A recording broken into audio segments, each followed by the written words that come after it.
Welcome back to TheCivDiv. I'm glad you could join us. Today we are talking about a mental condition that not many people talk about, but actually many people suffer from. So let's jump right in. Whiskey 9 Yankee 7 November Golf, over. So what exactly is this condition? Well, we're discussing adjustment disorder, specifically chronic adjustment disorder. Adjustment disorder is characterized by individuals' difficulty in coping with or adjusting to specific sources of stress, such as major life changes, loss, or traumatic events. According to the Diagnostic and Statistical Manual for Mental Disorders, which is the DSM-5, adjustment disorders is classified as a mental illness that is marked by emotional and behavioral symptoms that develop within 3 months of a stressful event and can significantly impact a person's daily functioning. Some symptoms are insomnia, sweating hands, withdrawal or withdrawing behavior, and a change in eating habits, just to kind of name a few. But what you really want to know is, how does service come into play? Well, for military veterans, chronic adjustment disorder is quite high. We're at a high risk for developing it due to intense and often traumatic experiences we face during our service, combat situations, constant threat to our lives, and the pressure of performing under extreme conditions. However, the one that normally causes the most issues for the vets is transferring back to civilian life after deployment or after military service altogether. Veterans may struggle to form and maintain relationships and complete everyday tasks, exacerbating their adjustment difficulties. So I know I read a lot on Reddit, and a lot of people share a lot of their experience post, service.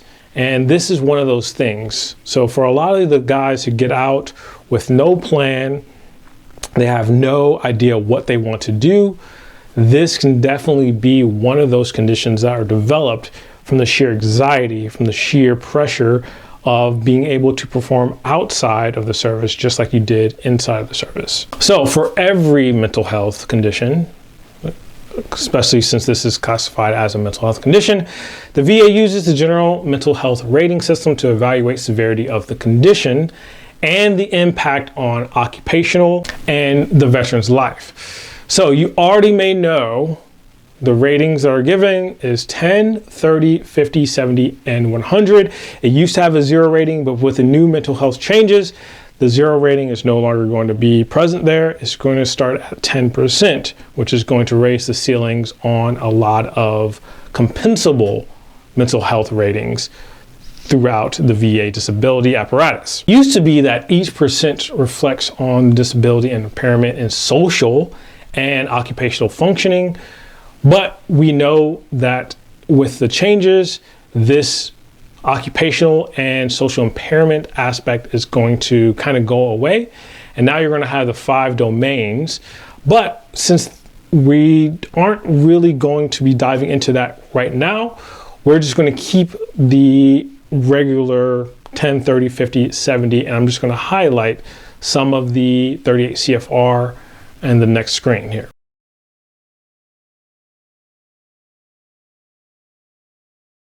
So for right now, just operate under what those percentages are saying as far as the criteria of impairment in your life.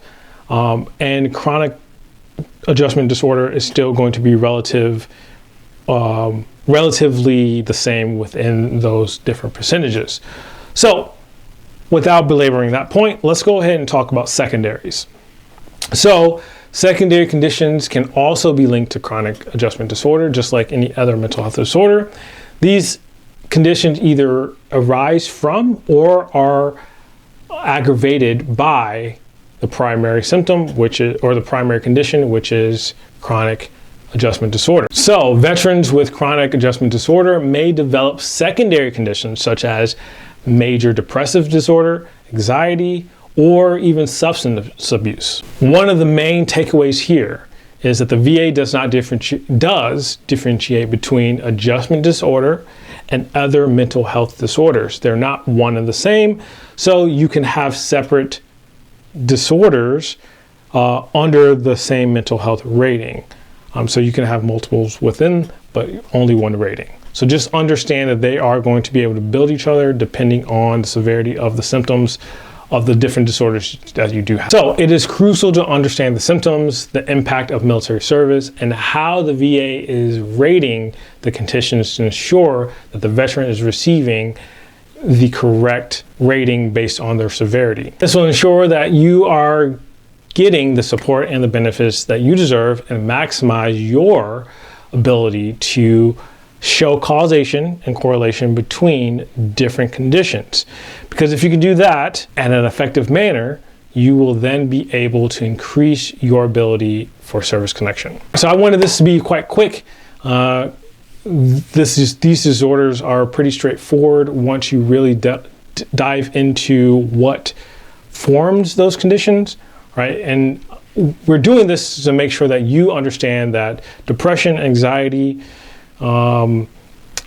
insomnia, different other mental disorders are definitely different. And so we're building the portfolio for you to really understand what condition that you might have. And then hopefully that can open your eyes to getting evaluated for different things. Okay, so that's all I have for you today on chronic adjustment disorder. Again, this is one of those ones that not a lot of people talk about, but it is prevalent among a lot of vets. Well, anyways, this is Jay with the CivDiv. Stay informed, stay resilient, and I hope to see you next time.